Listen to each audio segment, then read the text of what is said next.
नमस्कार दोस्तों, स्वागत है आपका हमारे YouTube चैनल जड़धारी क्लासेस में। दोस्तों, आज की वीडियो है वीकली करंट अफेयर्स 4 फरवरी से 11 फरवरी 2024। तो इस वीक के करंट अफेयर की वीडियो है। तो चलिए दोस्तों, आज की वीडियो शुरू करते हैं। आज की वीडियो का क्वेश्चन नंबर 1 है, उत्तराखंड की पहली महिला उच्च मुख्य न्यायाधीश कौन बनी है? तो उत्तराखंड की जो पहली महिला उच्च मुख्य न्यायाधीश है, पहली महिला उच्च मुख्य न्यायाधीश बनी है रितु बहारी। तो ए ऑप्शन इसका सही जवाब है। डिटेल जान लेते हैं। तो न्यायमूर्ति रितु बहारी ने उत्तराखंड उच्च न्यायालय की पहली महिला मुख्य न्यायाधीश के रूप में शपथ ली है और पद की शपथ उत्तराखंड के राज्यपाल लेफ्टिनेंट जनरल गुरमीत सिंह ने दिलाई है। उच्च न्यायालय के जो मुख्य न्यायाधीश है, इसकी नियुक्ति अनुच्छेद 217 के तहत की जाती है और उच्च न्यायालय की जो मुख्य न्यायाधीश है, इसकी नियुक्ति राष्ट्रपति के द्वारा की जाती है। उत्तराखंड उच्च न्यायालय के जो न्यायाधीश हैं, इनकी संख्या है 9। क्वेश्चन नंबर 2 है, ड्रोन मेडिकल सेवा शुरू करने वाला देश का पहला संस्थान कौन बना है? तो जो ड्रोन मेडिकल सेवा शुरू करने वाला जो देश का पहला संस्थान है, वो है एम्स। तो AIIMS all India institute of medical science ने नियमित ड्रोन सेवा शुरू कर दी है और एम्स ऋषिकेश मेडिकल ड्रोन सेवा नियमित शुरू करने वाला ये देश का पहला चिकित्सा संस्थान बन गया है। उद्देश्य क्या है? इससे उत्तराखंड के पहाड़ी दूरस्थ क्षेत्रों में आपात स्थिति के दौरान गंभीर बीमारी की दवाएं और दुर्घटना में गंभीर घायल के लिए ब्लड कंपोनेंट कुछ ही मिनटों में पहुंचाया जा सकेगा। क्वेश्चन नंबर 3 है, हाल ही में किस राज्य की विधानसभा में समान नागरिक संहिता विधेयक पेश किया गया? तो समान नागरिक संहिता विधेयक उत्तराखंड विधानसभा में पेश किया गया। तो डी ऑप्शन इसका सही जवाब है।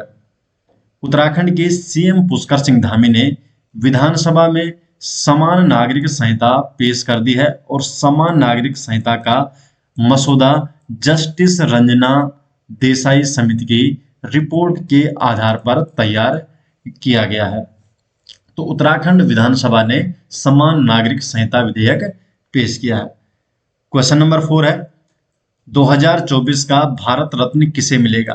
तो 2024 का जो भारत रत्न है, तो ये किसे मिलेगा? तो ये मिलेगा कर्पूरी ठाकुर, लाल कृष्ण आडवाणी, चरण सिंह, पीवी नरसिम्हा राव और डॉक्टर एमएस स्वामीनाथन। तो इन सभी को, इन पांचों को ही 2024 का भारत रत्न दिया जाएगा।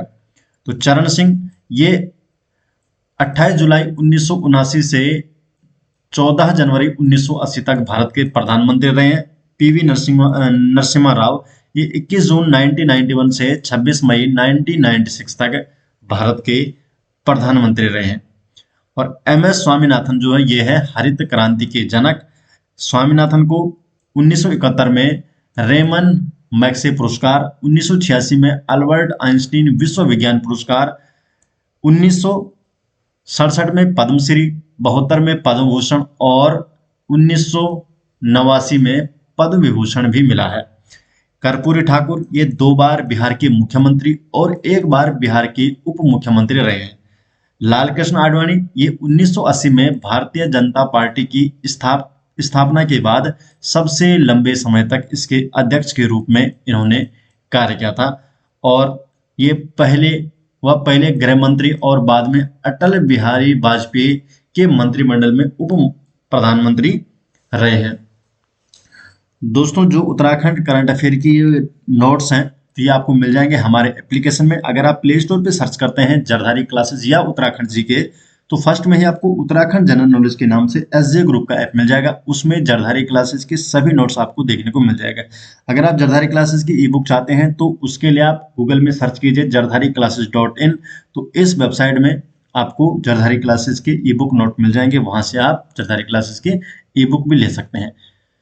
नेक्स्ट क्वेश्चन की तरफ बढ़ते हैं। क्वेश्चन नंबर 5 है, भारत ऊर्जा सप्ताह इंडिया एनर्जी वीक 2024 का उद्घाटन किसके द्वारा किया जाएगा? तो जो भारत ऊर्जा सप्ताह है, तो इसका उद्घाटन नरेंद्र मोदी जी द्वारा किया गया। तो बी ऑप्शन इसका सही जवाब है। तो प्रधानमंत्री नरेंद्र मोदी द्वारा गोवा में भारत ऊर्जा सप्ताह 2024 का उद्घाटन किया गया और ये आयोजन 6 से 9 फरवरी तक किया गया था। इसका आयोजन दूसरी बार किया गया। पहली बार जो आयोजन हुआ था 2023 में बेंगलुरु में। क्वेश्चन नंबर 6 है, पहली बिम्स्टेक एक्वेटिक्स चैंपियनशिप किस शहर में आयोजित की गई? तो जो पहली बिम्स्टेक एक्वेटिक्स चैंपियनशिप है तो इसे नई दिल्ली में आयोजित किया जा रहा है। तो बिम्स्टेक जो एक्वेटिक्स चैंपियनशिप है, बिम्स्टेक एक्वेटिक चैंपियनशिप 2024 का जो आयोजन है ये नई दिल्ली में किया जा रहा है और केंद्रीय युवा कार्यक्रम और खेल मंत्री अनुराग सिंह ठाकुर ने इस चैंपियनशिप का उद्घाटन किया। जो ये पहली बार बिम्स्टेक एक्वेटिक्स चैंपियनशिप का आयोजन किया गया और 6 से 9 फरवरी 2024 तक इसका आयोजन किया गया। बिम्स्टेक की स्थापना हुई थी 1997 में, तो 1997 में इसकी स्थापना की गई थी। बिम्स्टेक जिसकी फुल फॉर्म है Bay of Bengal initiative on multi sectoral technical and economic cooperation. जो बिम्स्टेक है ये एक क्षेत्रीय बहुपक्षीय संगठन है तथा बंगाल की खाड़ी के तटवर्ती और सीमावर्ती क्षेत्रों में स्थित इसके सदस्य देश हैं जो क्षेत्रीय एकता का प्रतीक है। जो बिम्स्टेक है इसमें 7 देश शामिल है। 7 देशों में से 5 तो दक्षिण एशिया से हैं जिसमें है बांग्लादेश, भूटान, भारत, नेपाल और श्रीलंका, और 2 देश जो म्यांमार और थाईलैंड है ये दक्षिण पूर्व एशिया से हैं। पहली बार जब बिम्स्टेक की स्थापना हुई थी, गठन हुआ था, तो इसका गठन 4 सदस्य राष्ट्रों के साथ किया गया था और जिनका संक्षिप्त नाम था BISTEC, Bangladesh, India, Sri Lanka and Thailand economic cooperation. 1997 में म्यांमार को शामिल किया गया और इसका नाम बिम्स ईसी कर दिया गया और 2004 में नेपाल और भूटान ये 2 देश जोड़े गए। इसके बाद इस संगठन का ही नाम बदल दिया गया था, तब बिम्स्टेक इसका नाम रख दिया गया था जिसकी फुल फॉर्म अब देश का नाम नहीं बल्कि इस तरह से है Bay of Bengal initiative for multi sectoral technical and economic cooperation.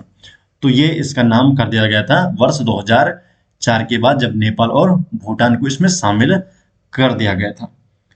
Question number 7 है, किस भारतीय तीरंदाज को विश्व तीरंदाज द्वारा world archery breakthrough archer of 2023 award दिया गया है? तो ये दिया गया है आदिति गोपीचंद को। तो ए ऑप्शन इसका सही जवाब है। डिटेल जान लेते हैं। तो आदिति गोपीचंद को विश्व तीरंदाजी द्वारा breakthrough archer of the year 2023 का पुरस्कार मिला है। आदिति ने पिछले साल 2023 में विश्व तीरंदाजी चैंपियनशिप में सबसे कम उम्र में स्वर्ण पदक जीतकर रिकॉर्ड अपने नाम किया था। जो आदिति गोपीचंद है इन्हें अर्जुन पुरस्कार 2023 से भी सम्मानित किया गया और 2023 में जर्मनी में जो आयोजित विश्व तीरंदाजी चैंपियनशिप है इसमें स्वर्ण पदक जीतने वाली सबसे कम उम्र की खिलाड़ी बनी थी आदिति गोपीचंद। साथ ही आयरलैंड में आयोजित जो विश्व तीरंदाजी युवा चैंपियनशिप है तो इसमें स्वर्ण पदक जीतने वाली ये पहली भारतीय बनी थी। क्वेश्चन नंबर 8 है, अंतरिक्ष रोबोट व्योमित्र इसरो के किस मिशन से संबंधित है? तो जो अंतरिक्ष रोबोट जो व्योमित्र है तो ये मिशन गगनयान से संबंधित है। तो मिशन गगनयान से संबंधित है व्योमित्र।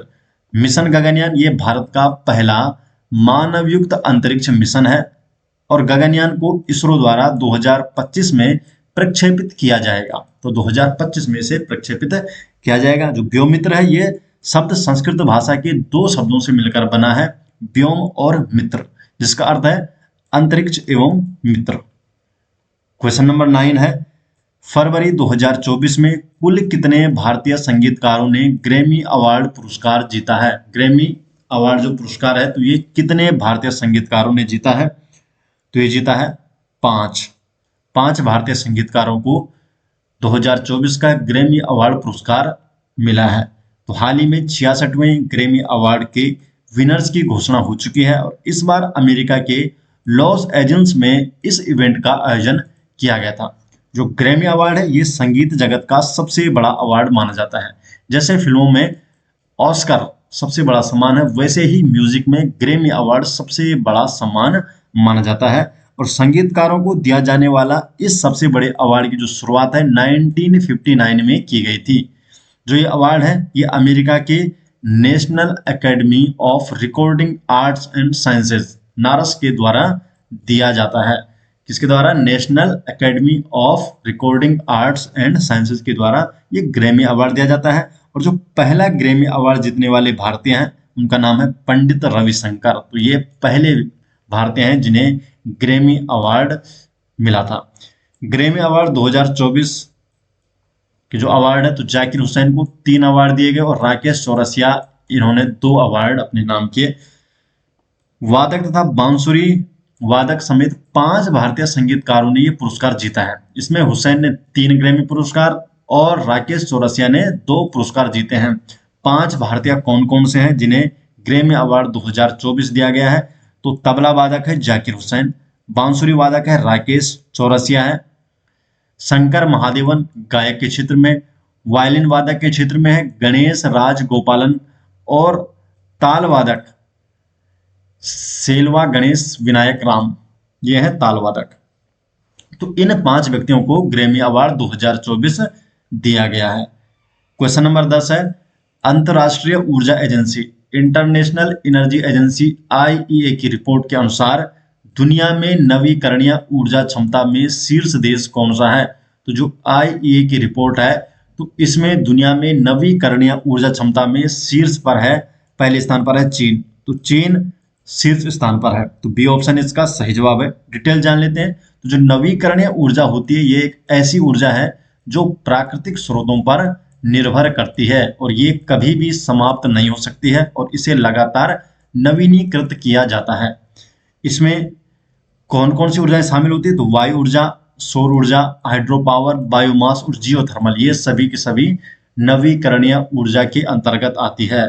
अंतर्राष्ट्रीय ऊर्जा जो एजेंसी है आईईए, इसकी स्थापना 1973-74 की जो तेल संकट का जब सामना करते हुए तेल आपूर्ति सुरक्षा सुनिश्चित करने के लिए 1974 में की गई थी।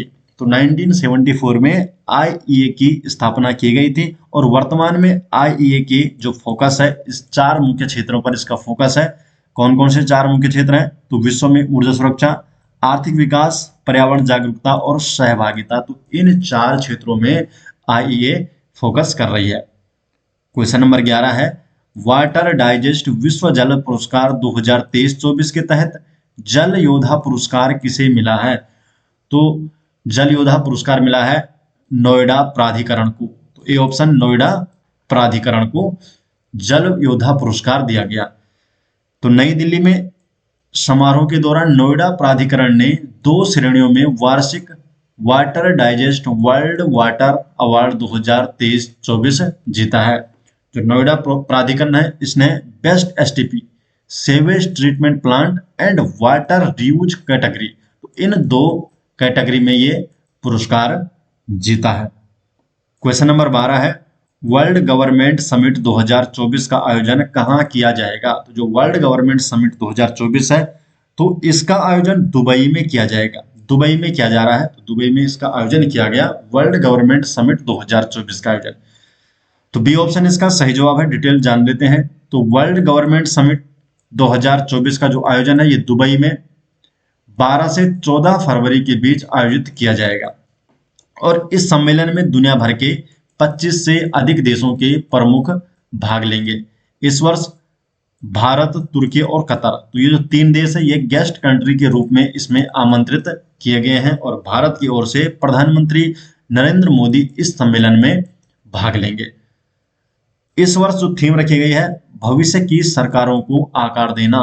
तो भविष्य की सरकारों को आकार देना, ये वर्ल्ड गवर्नमेंट समिट 2024 की थीम रखी गई है इस वर्ष की। तो दोस्तों, ये हो गए इस वीक के करंट अफेयर और जो ये सभी नोट्स है, ये आपको मिल जाएंगे हमारे ऐप में।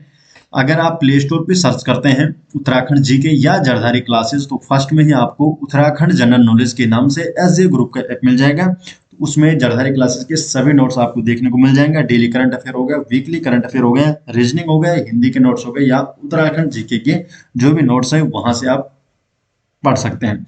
अगर आपको जरधारी क्लासेस की ई बुक चाहिए, तो उसके लिए आप गूगल पर सर्च कीजिए jardhariclasses.in। इस वेबसाइट में आपको जरधारी क्लासेस के ई बुक नोट्स देखने को मिल जाएंगे, वहां से आप ई बुक भी ले सकते हैं।